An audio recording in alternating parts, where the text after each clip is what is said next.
In this video, we're going to show you the 5 biggest mistakes self-coach runners make and how to fix them. If you're training on your own, there's a good chance you're making at least one of these mistakes.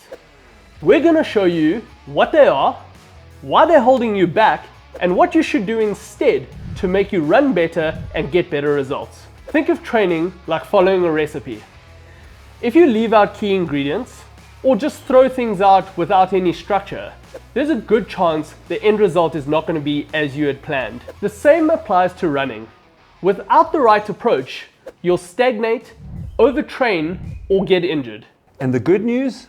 Fixing these mistakes is easy once you know what you're looking for. By the time you get to the end of this video, you will know how to train more efficiently and run stronger without second guessing your plan. Okay, Lindsay, let's get into mistake number 1. Mistake number 1 is that you run all your runs at the same effort. So what do we mean by this? The biggest mistake that most runners make, they run their easy runs too hard, which means when it's time to do the hard runs, you can't run those hard enough. In fact, if we take it one step back, a lot of runners just don't have enough variety in their training plan.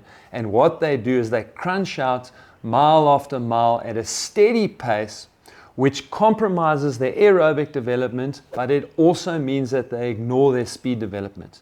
And so what you want to do is you want to have what we call a polarized training plan, where you do some runs very easy, and those runs help you to focus on building that aerobic platform. They allow you to strengthen muscles, ligaments, and tendons, which will help to protect you from injury down the line. And then you have runs that are much faster or a variety of intensities that allow you to then develop your speed. And that will mean that you are able to perform much better when race day comes. So how do we know we're training at the right intensity? That's a great question, Dev. So at Coach Parry, we really like to use heart rate, but we can use heart rate and we can use perceived exertion. And once we know a little bit about the athlete, we can also use running pace. But in terms of you knowing exactly what intensity you are running at, we really want to use heart rate where we can. Now that does mean having a device that can accurately measure heart rate, so that it can tell you that you are in fact at around 70 to 75% of maximum, or 75 to 80% of your threshold. The other thing we can do that is much simpler, but you really do have to be honest with yourself, is to say, what is my perceived exertion?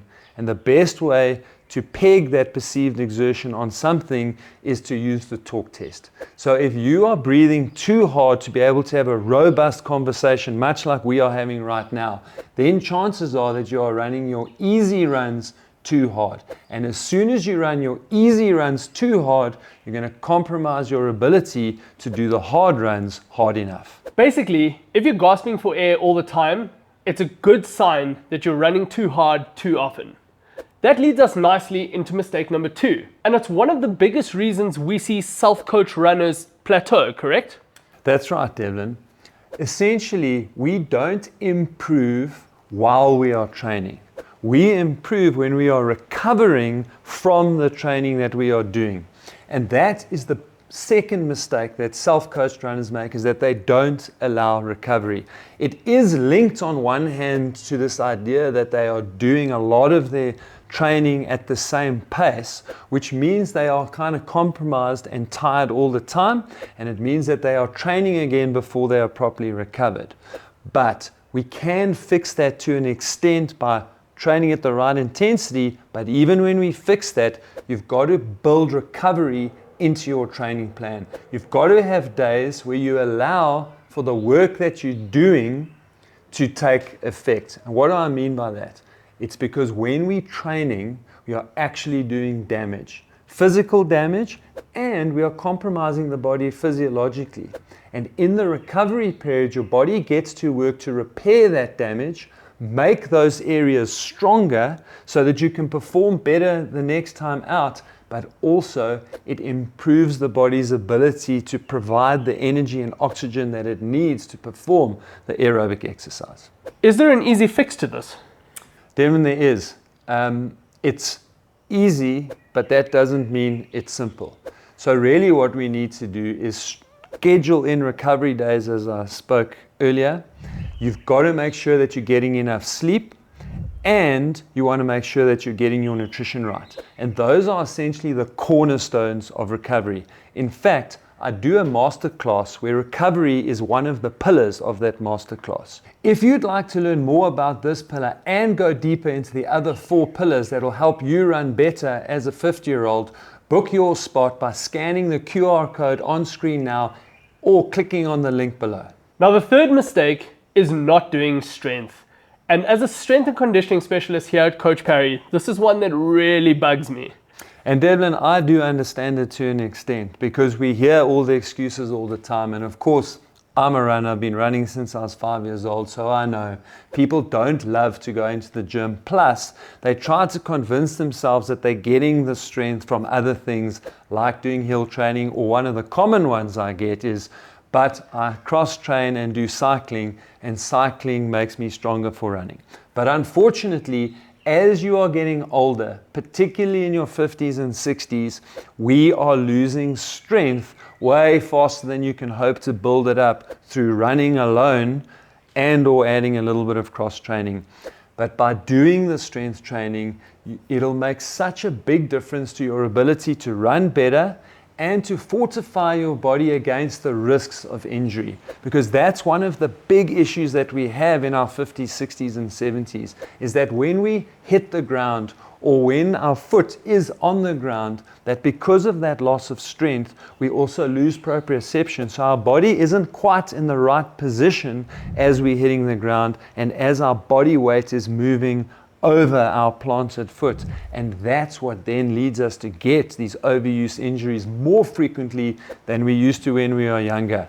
So this is one thing that you really cannot afford to get away with as you get older. You must do strength training. And no, you don't need to lift heavy at a gym. Just 2 to 3 short sessions a week, whether you're focusing on core, lower body, hips, definitely a little bit of upper body work, is going to make a massive difference. Okay, let's talk about mistake number 4. Well, actually, Dev, you made such a good point there about not needing to lift heavy, because that's actually another really common excuse that I get for runners who don't want to do strength is because I'm going to bulk up. So I'm really glad that you pointed that out, and now you know that you can actually get strong for running without getting heavier and bigger. So mistake number 4 is actually just because as runners, we typically get really enthusiastic. So one of the issues with self-coached athletes is that they just build up too quickly, both in volume and intensity. You really want to take a little bit of a stepwise process here and build up slowly. A great rule is actually using the 10% rule, where we don't build up your overall volume in the week by more than 10%, and you try to make sure that you very seldom have one run in your week that exceeds 30% of the total volume in a running week. So if you stick to those rules, you will build up slower and avoid the dreaded overuse injury. And next, we have probably the biggest mistake we see self-coach runners make. Yes, Devlin, and that is that they have no structured plan. So many self-coach runners just go out and kind of do what they feel like. They don't have a progression plan. They don't really know what they're doing on what day.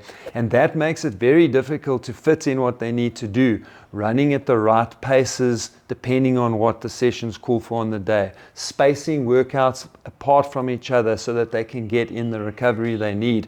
And they've got no idea where they're going to fit in the strength training. And so even if you self-coached, following a proven structured training plan can really make a big difference in your training. So here's the thing, fixing these mistakes is just the start. If you really want to take your running to the next level and make sure that you are faster than 98% of the people over 50 on the planet, then we've got the perfect 3-step system for you. And all you need to do to learn how to implement it is click on the video on screen now.